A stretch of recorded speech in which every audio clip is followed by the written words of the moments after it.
Mga Suki Loves, alam nyo, may prutas po dito. Ganyan. Para siyang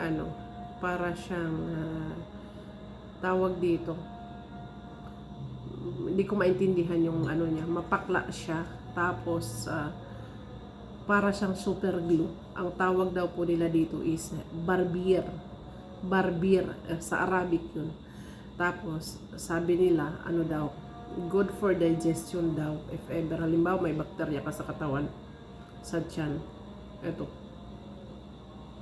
Yan yung loob niya. Ayan.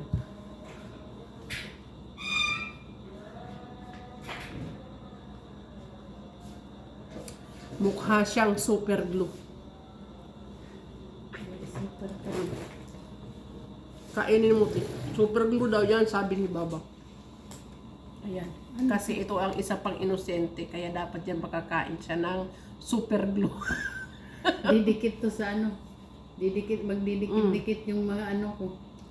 Ayaw nilang kainin kasi mukha ng super glue. Talaga tip, mukhang super glue. Kumain naman to si Baba kanina kasi ako Si Baba lang kumakain yan. Mukha talaga siyang super glue.